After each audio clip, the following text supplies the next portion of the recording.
Been wanting to learn about different careers? Or just need that nudge to pursue your passion projects? Here at Project Offbeat Careers Podcast, we talk to guests with unique careers outside the usual corporate shtick.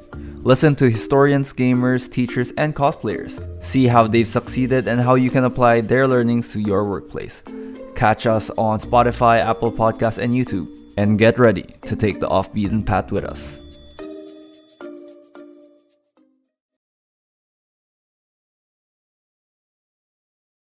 If you like this episode, please rate the podcast 5 stars 6 and take it home.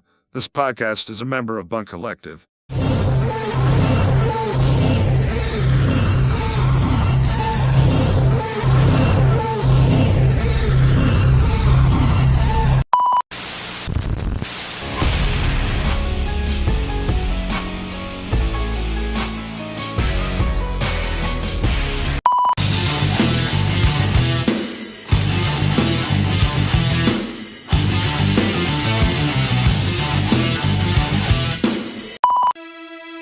Welcome to your unfiltered Tagalog Wrestling Podcast.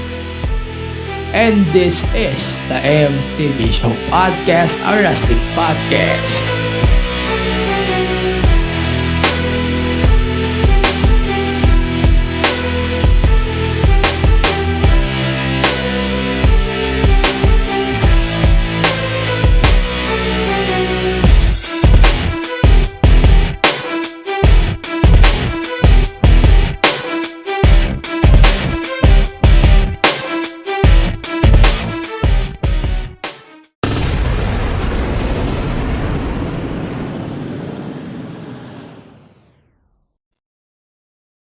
Okay na ba yun?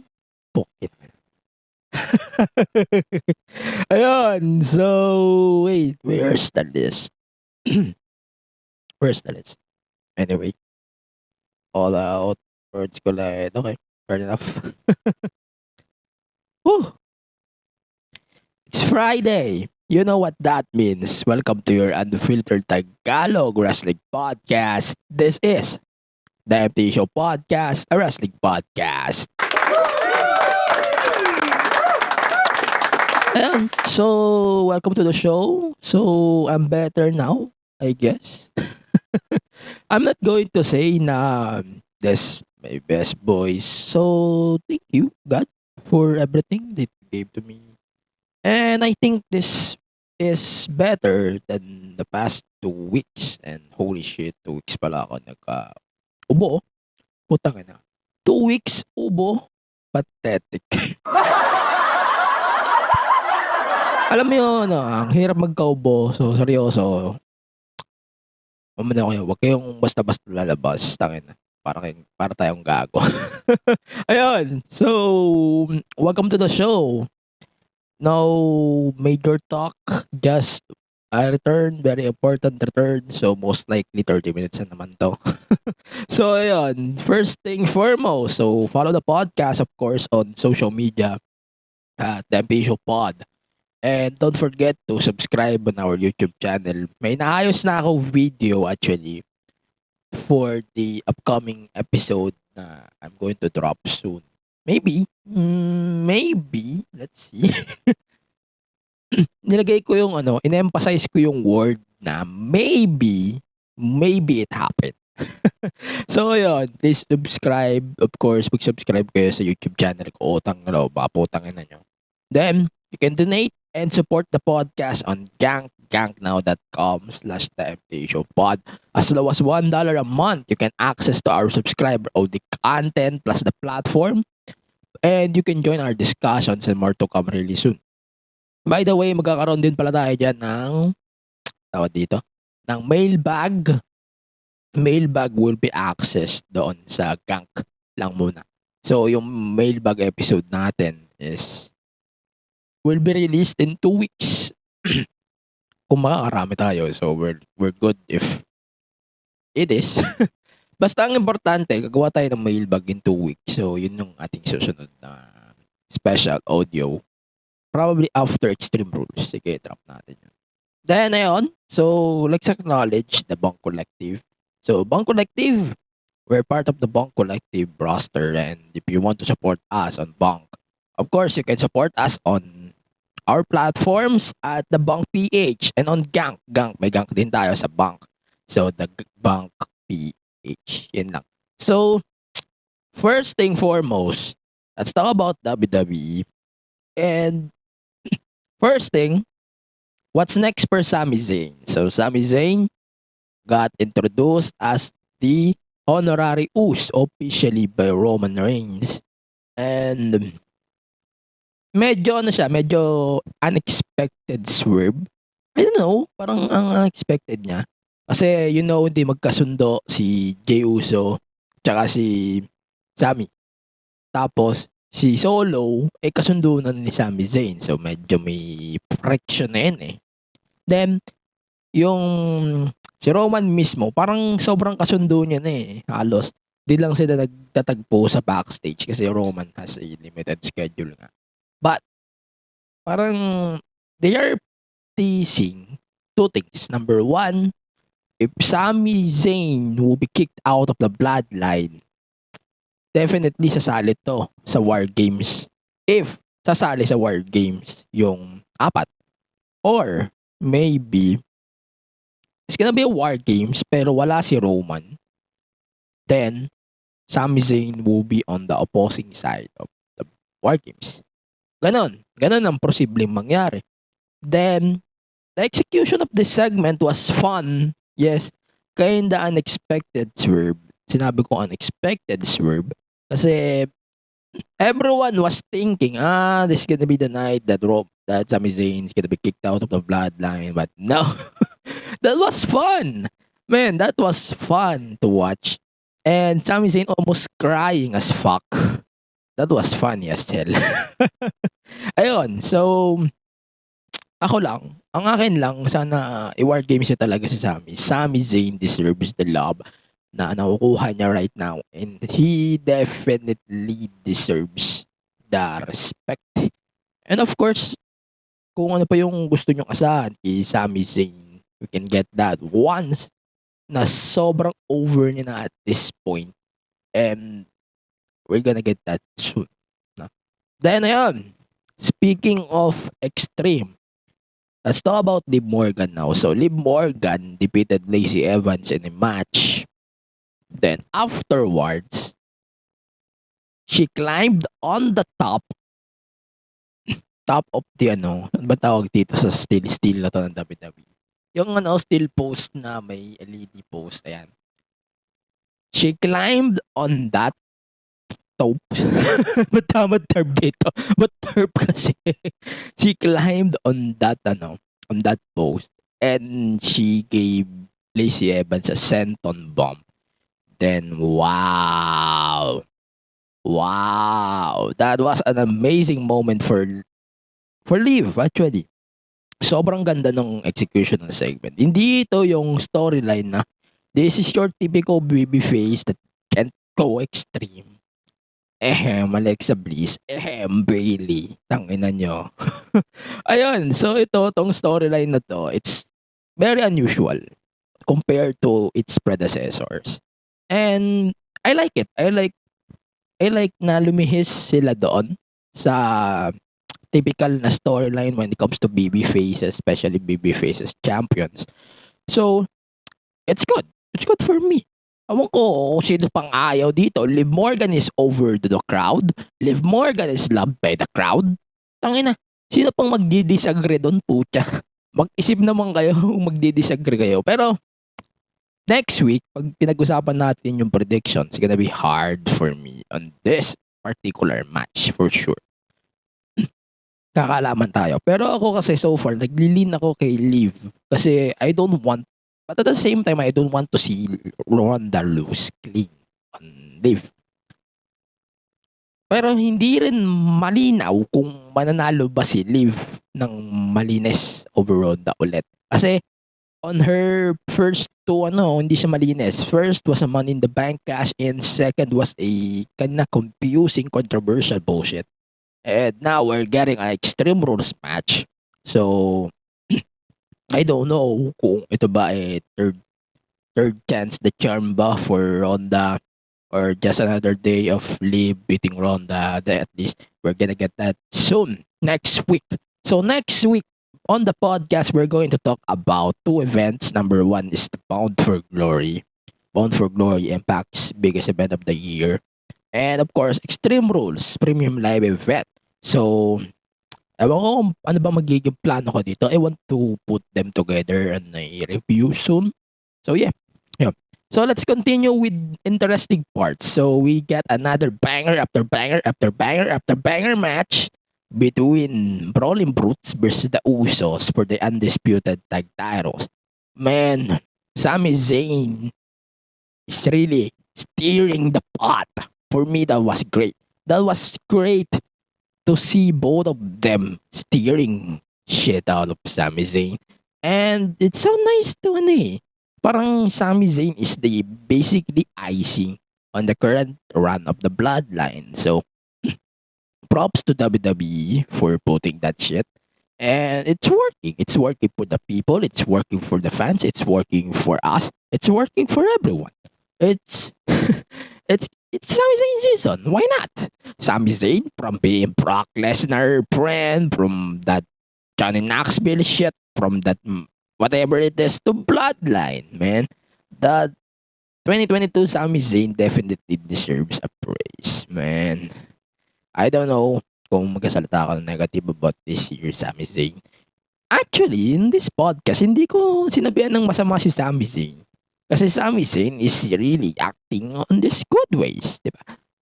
Sobrang galing ng execution niya dito. Every storyline, ginagawa niya ng magic eh. Di ba? So that's fantastic on the side of Sami Zayn.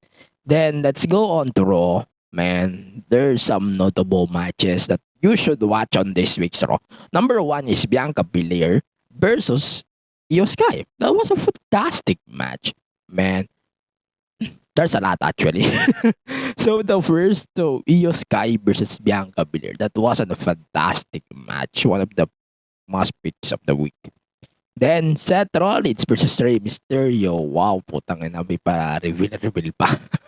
May pa preview eh.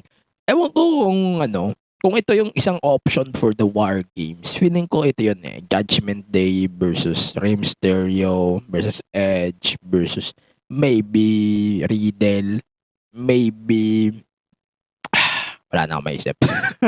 Basta ang naglilin sa akin right now, if Bloodline will not complete Survivor Series War Games, definitely it's gonna be a Bloodline or Judgment Day match at War Games. Then ito ba, notable matches from the event. So Panda Express, Sami Zayn naman, Kevin Owens and Johnny Gargano versus Alpha Academy. That was a really, really good match on their side. Man, and I'm glad then actually na they acknowledge the history of Panda Express in PWG. PWGs. PWG. I'm glad they acknowledge that on the commentary. So, yeah. Then, ito, so wait lang, natatawa ako habang binabasa ko yung headline. So, Candice Lerae is back or is on the main roster or maybe debuted on the main roster. Kasi hindi naman siya umalis ng company. So, yeah. So, she defeated Nikki ESH in a comeback match. Ito, fun fact, by Fightful. Fightful wrote this as Nikki ESH versus Doudrop. So, wow. Kung may sa mga nagbabasa sa Fightful, kung may random match dyan, expect nyo may segment dyan na mas malaki. O may comeback yan, o may return yan. I'm sure it's gonna be yan eh. Ang weird kasi magbasa minsan sa mga ganyan na sources if masyadong predictable yung mga comebacks eh. Tingnan nyo yung nangyari kay Johnny Gargano. Johnny Gargano's comeback was an unexpected one. Hindi ko in-expect yun, man. And here, Candice Lerae, man, hindi ko rin to in-expect po siya. Para tayong dito and the good news about this return is Candice LeRae is joining the feud, basically Bianca Belair versus Damage Control feud. So she will fight Dakota Kai next week. Wow, that was fantastic night for Candice Lerae. So yeah. Ito, last two remaining matches. Sami Zayn is part of Raw this week. He defeated AJ Styles in a match. So yeah, that was a fantastic match as well. Kinda rare to see AJ Styles lose like that. And ayun, lumabas din si Finn Balor and Judgment Day after that. And he assaulted, they assaulted Styles. And natatawa ako sa way how they assaulted AJ here. Na hindi siya ginalaw ni Finn Balor kasi may parang Bullet Club shit history pa sila. So, maybe they're teasing it slowly. But yeah, maybe it will lead to something better. No? Maybe there will be a better part or maybe better storyline for those two. Maybe WrestleMania. Fingers crossed. So ayun, finally the main event of this week's Raw was a Riddle vs Damian Priest match. Okay, outstanding match. For me, it's kinda okay lang. At least they are continuing the story of Seth Riddle and Priest Judgment Day. And afterwards, they assaulted Riddle. Judgment Day assaulted Riddle. And then, Edge returned and challenged Finn Balor in a Extreme Rules match. Ay, Extreme Rules. I Quit match at Extreme Rules. So, that was chills. Yan lang, that was chills. That, not my favorite episode of Raw, but that was amazing. Ayun, tanungin ko nga kayo guys, is this type of build-up Extreme Rules, ito ba yung nakasanayan nyo na build-up? So, do you love how WWE is building up Extreme Rules this year? Compare last year or maybe 5 years ago. Let me know in the comments. And of course, here on Spotify, you can answer the question and I will put a quiz on that. So, yeah, that's it for our first half. I'm done talking WWE. When we come back, we're going to talk about NXT and AEW. So, yeah, we're going to take our first commercial break. Let's check our bunkmates here on Bunk Collective. I loved you then, I love you now, and I will continue loving you until I can no longer. You took a part of me until I had nothing left. The old me had to die so the new me could be reborn. I didn't deserve that pain. I deserve love, just not from her. Today, I choose myself. I wanted to tell you, but you weren't there. These are the stories that I wish you heard. Streaming weekly episodes on Apple Podcasts, Spotify, and Google Podcasts. Get in, loser. We're going shopping. I can't. I'm sick. Weh, yung tataa. Boo, you whore. Lockdown pa rin. Huh? 2021 na. So, anong gagawin natin? Di, magstay na lang sa house at makinig sa Astrology, the podcast. With new episodes every Tuesday on Spotify, Apple Podcasts, and Google Podcasts. Yeah. Better. Yeah, anyways, welcome back to the show. I got some coffee here just in case. So yun, let's go back to the regular programming. Don't forget to subscribe on our YouTube channel. Just search the MT Show podcast. Then, yun, follow us on social media at the MTG Show Pod. And support us on Gank, ganknow.com/the MTG Show Pod. You can donate us via GCash as well. That's one of the easiest way to donate on the platform and of course supporting us here in the process. Yeah, so may announcements about merch, something like that. You know what that means, Bunk. You know what that means. So yeah, yun. So we're back on the podcast. Let's talk about NXT now. So Braun Breaker, he proposed a triple threat match at NXT Halloween Havoc. NXT Halloween Havoc will take place in 1 month. So they plays October 22nd. So it's a triple threat for the NXT title. Braun Breaker, Ilya Dragunov, JD McDonough in a triple threat. So the fun part of this one is he adapt the Braun mat or the Steiner mat na ginawa ng tatay niya. Tangina. That was amazing way of adapting that stuff. And yun. So that was amazing. Ilya Dragunov is clearly a babyface at this point.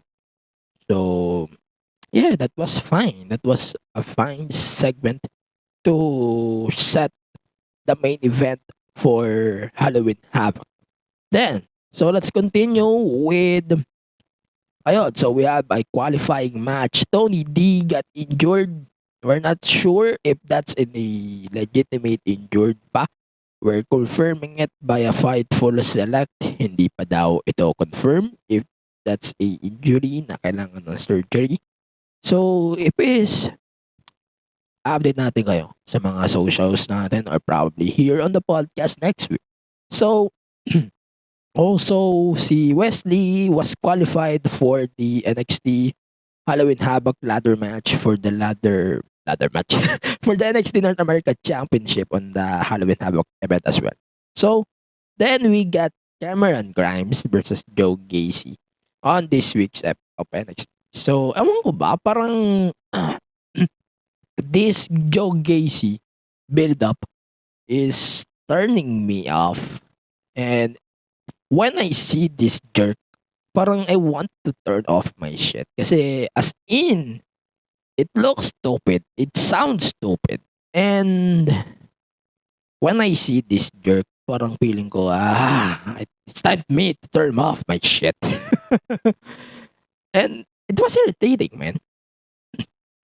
Don't get me wrong, I love Joe Gacy as a character. But this Joe Gacy? Man, since you lost to Braun Breaker, you are fucking insane.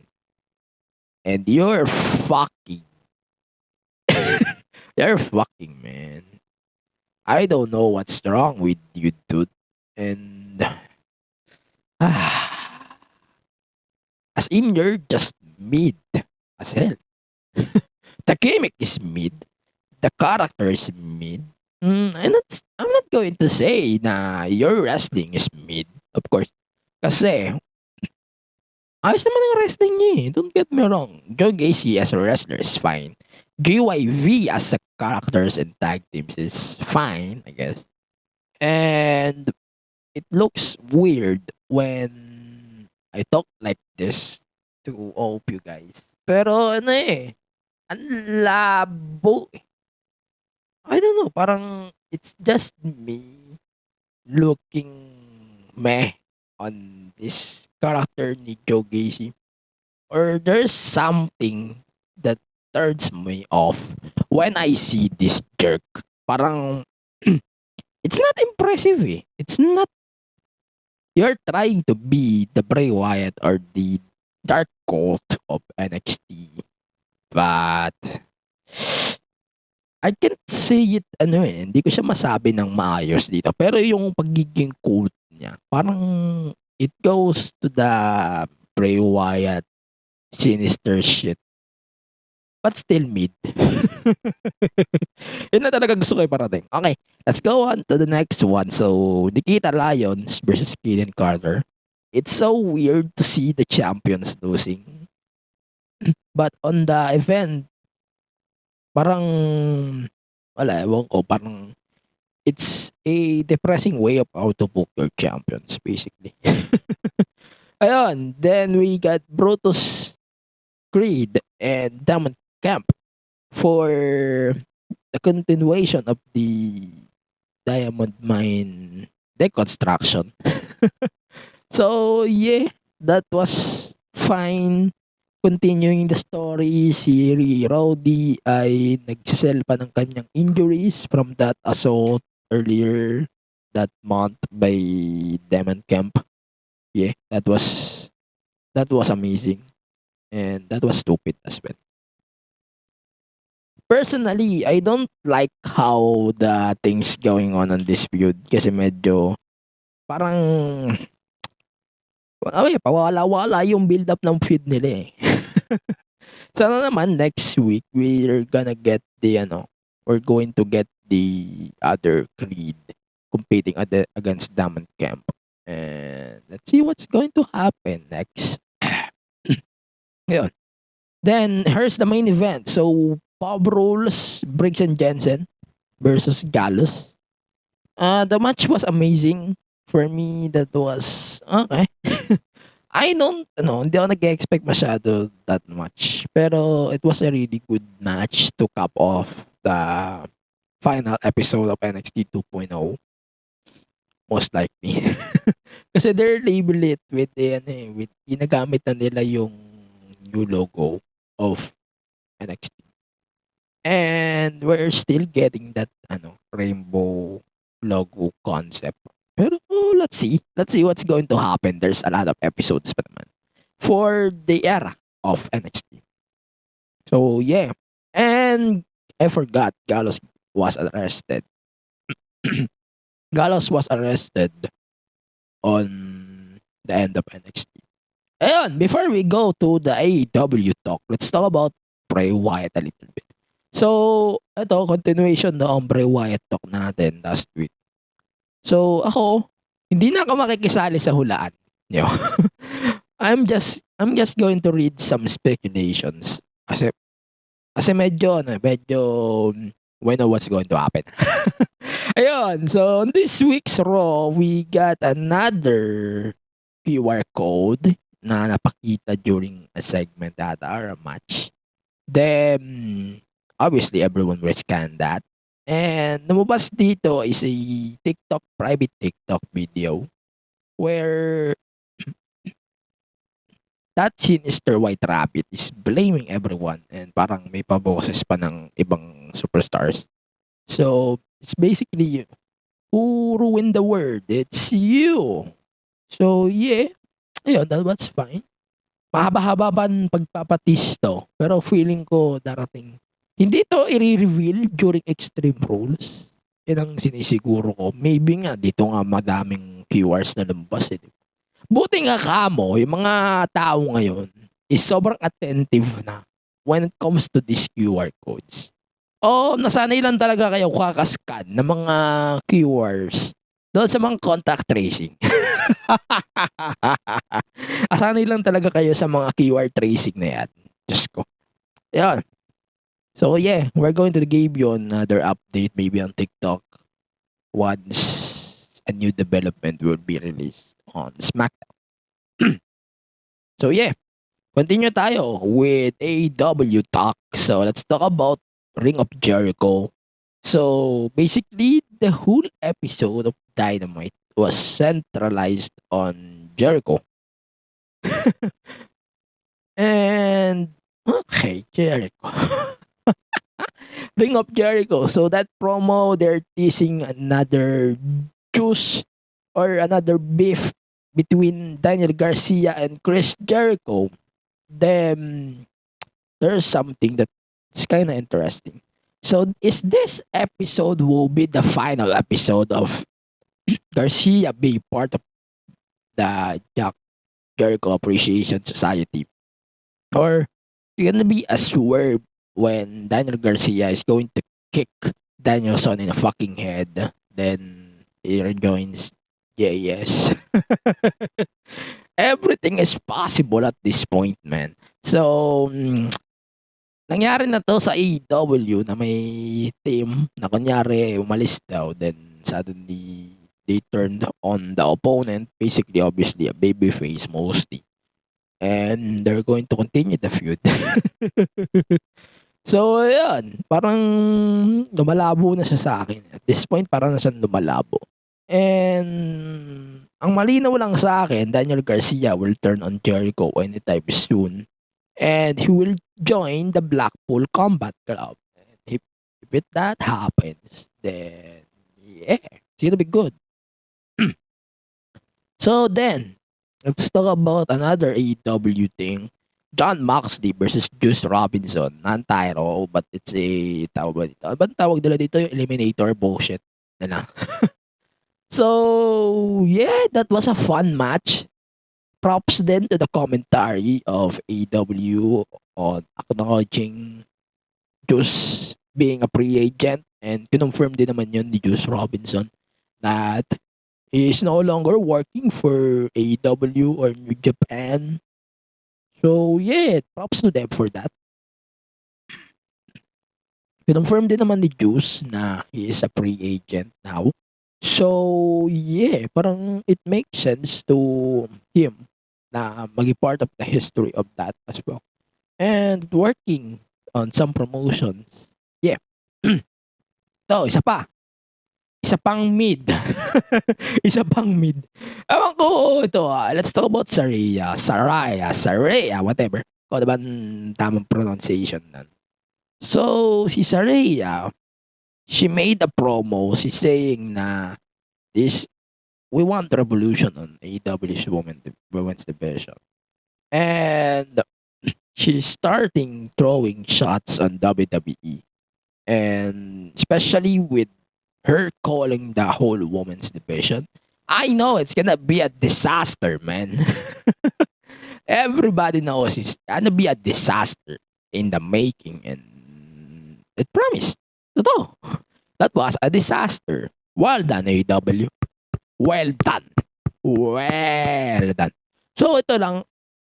I have one thing in mind. Number one is Saraya will be a ring competitor or just acting like that. Parang she's a ambassador or maybe a valet for the baby faces or maybe will compete soon. Or according kasi sa Fightful, hindi pa daw tapos yung test ni Saraya para malaman kung siya ba ay medically cleared.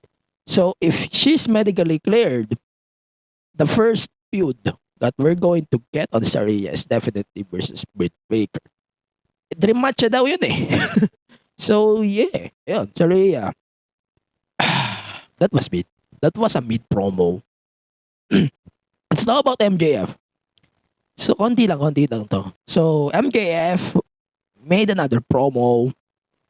Ito, question ulit Impressed pa ba kayo on this run of MJF? Parang ang dating kasi sa akin, MJF is on his spiral mode ulit. Parang, man, MJF doesn't need the firm in the first place, and it doesn't need talkers. It doesn't need people to beat people up just to him taking advantage. I don't think MJF needs that. Parang MJF needs them just to capitalize everything. Ganun lang naman. And if they're done with the mission or maybe the vision of MJF winning the world title, parang ibabato nyo na lang yung mga yun to trash. Because that's what's going on. Diba? And that's what's the direction of the firm in the first place. So, I'm not counting this as their main stables. Yeah. I'm not counting them as their main stables, but AEW counts them as main stables. Well, not surprised. Then, main event, Chris Jericho versus Bandido, Ring of Honor World Title. So, yeah, that was an impressive night for Jericho, but, yeah. Ito sabihin ko lang sa inyo. If Jericho is champion, there's a purpose for that. There's a tonic-on purpose for that. Definitely, I'm looking for that. I'm looking for some teasers. Maybe Ring of Honor will return on TV. Maybe Ring of Honor will be on True TV. Maybe Ring of Honor will have another show. And Jericho is going to be the bait for that event. And yeah, and if it happens, good luck. Ayun, so regardless on the match, that was amazing for me, Jericho Bandido. Yeah, that was a pretty good match.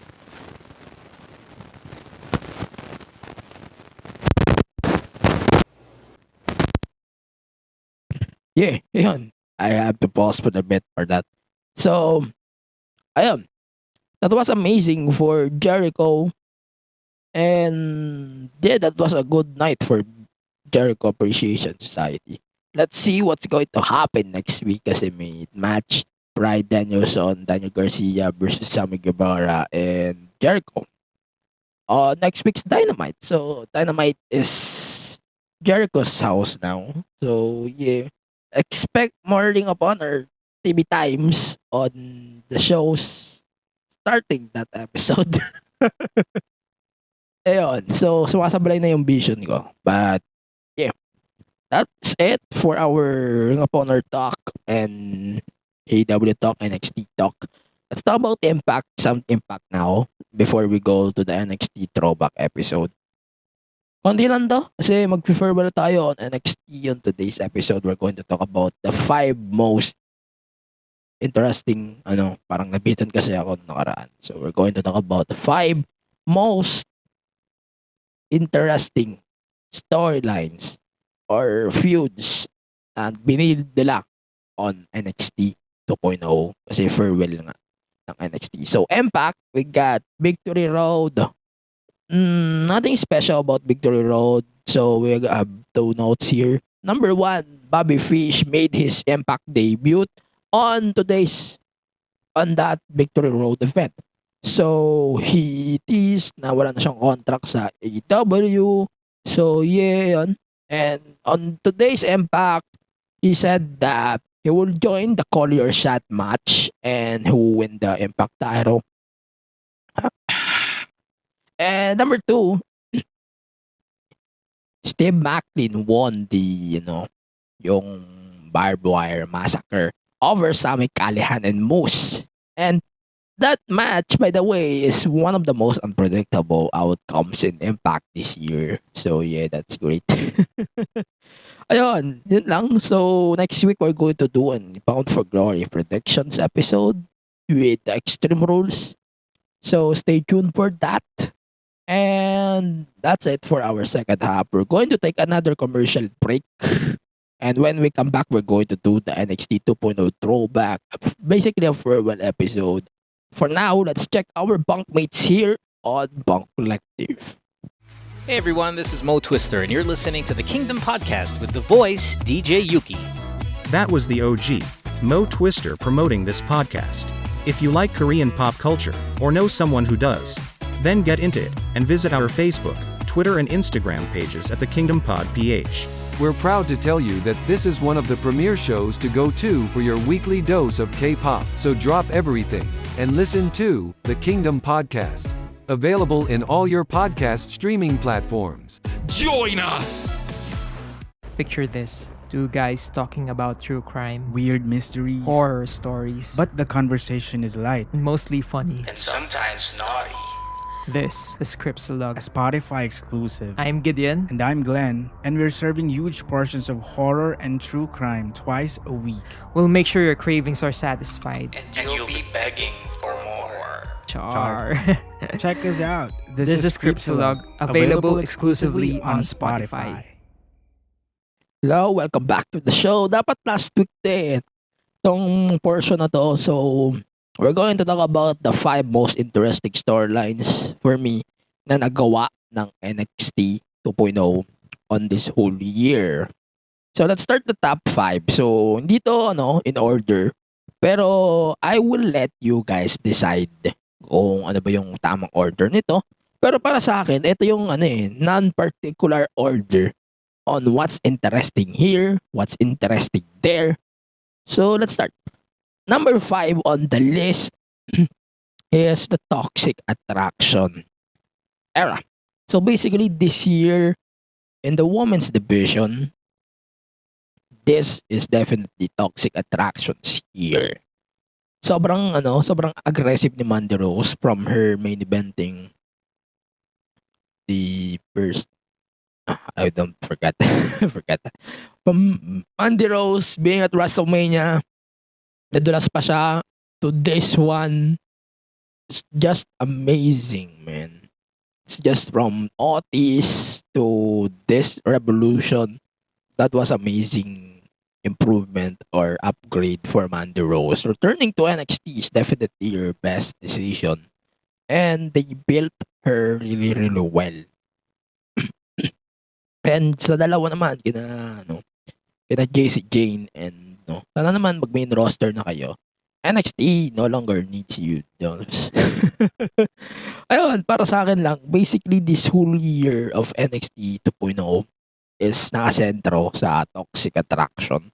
And it's amazing to see those two na ayun, parang you guys are together for a long time, 1 year at least.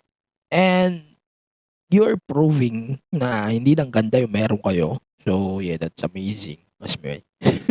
That's just for me, by the way.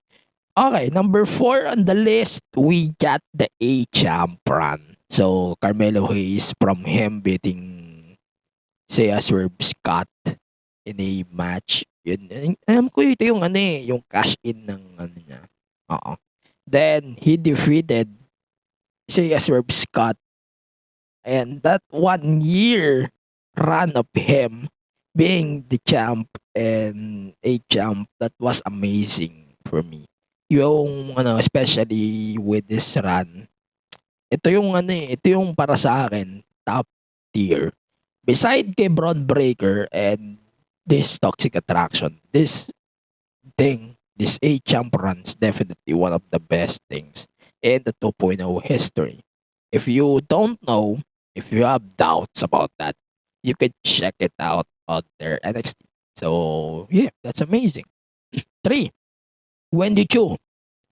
From their teasers of Wendy Chu just sleeping on the crowd to this Wendy Chu. 1 year of Wendy Chu is definitely one of the things that you should check out. That character is amazing. Although nakukumpara siya kay Orange Cassidy, but the NXT did a really good job on running Wendy Chu in this. Sana naman hindi nyo matanggal to for the new era of NXT. Pero itong character na to, that was amazing. Way of turning things around of 2.0. You know, the 2.0 approach is kinda medyo teasing na. Pero ito, they did a really good spin on Wendy Chu's run. Notable moments ito, especially yung kay yung kay Tiffany Stratton, yung feud niya buo kay Tiffany Stratton. That was amazing on Wendy Chu's side. Now, number 2 on our list, old school versus new school. Definitely, we don't need to talk long about this. It's just amazing to watch Braun Breaker dominating the old school and Grayson Waller as well. Grayson Waller has a great year for NXT. Kaya nga lang, salimpusa. Parang mukha kang salimpusa kasi nasusupas ka nila Carmelo at saka ni Braun. Diba? Tony D. Ay, mamaya pag-usapan natin si Tony D na mahaba. So, number 1 on our list is definitely the Legado versus Tony D'Angelo feud. No. Ito, 1 year of Tony D. Definitely on the books. Amazing run for him. What a year. And one of the things NXT did really good job. And yun, parang amazing to see, amazing to watch him dominating. And yung pag-alis niya sa dalawang NXT Big Stars, Ciampa, tsaka kay Santos, that was amazing for Tony. Para sa akin. And Legado, of course, yung run nila on NXT 2.0, di ating matatawaran yun, that was amazing as well. And yun lang, habang lumalayo tayo on the regular prod, I can say that was amazing 1 year for NXT. And to the new era of NXT, sana we can get the 2.0 formula pa rin on this branding. Yun lang naman ang gusto ko. No? So yeah, that was it for our podcast this week. Let's do our picks of the week before we plug the Fresh Finds thing. So, picks of the week, superstar of the week is Moxley. The woman, obviously, Liv Morgan. The match of the week was last week's main event from Dynamite Grand Slam. John Moxley and Bryan Danielson from Dynamite Grand Slam. And honorable mention nga pala yung barbed wire massacre. Always nice to see a barbed wire massacre on Impact. And yeah, that was amazing. And yun lang. So we're going to plug first. So we're available on Spotify. Kitang-kita nyo naman yung podcast sa Fresh Finds for this week. Together with our friends on Kayfabe Cafe. So MTU Show Pod is available on Fresh Finds this week. Available tayo sa Spotify, Apple Podcasts, Google Podcasts, all of the podcast platforms, and on the podcast app. Then Facebook, Twitter, Instagram, Twitch, TikTok, all of the social media at MTU Show Pod. Don't forget to subscribe on our YouTube channel. Just search the MTU Show Pod. You can now donate, support the podcast, even by Gcash on ganknow.com/the MTU Show Pod. As low as $1 a month, you can access to our subscriber-only content. And you can join our discussions. Yung ating tawag dito, natulo na yung sipon ko. You can join our, ano mo tawag dito? You can join our discussions and yung, maybe magkakaroon tayo ng merch yan soon. And for more podcasts, we're a part of Bank Collective. So if you want to support Bank, visit thebankph.com. You can support us on social media at thebankph. And yun. Link tr.ee/MTU Show Podcast for more MTU Show Podcast related links. And my social medias at AG Pinera Personals on Twitter and Instagram. We support local wrestling scene as well. Local wrestling is coming this Sunday ulit. Invasion, World Underground Wrestling. And MWF on Gang. Always. Yan, ManilaWrestling.com. May taping din sila on October 16 sa Roll Pit Pulusan. So yeah, you can support them. ManilaWrestling.com. Also, yung FPW, support them as well. Unfinished Business on October 16 as well sa Power Mac. Yan, sa Makat. So, yun. That's it for the podcast. Yun. Stay safe, stay raso. Medyo uhog-uhog pa ako. So, yun. See you on the next episode of the podcast in cooperation with Buck Collective. We're out. Bye-bye.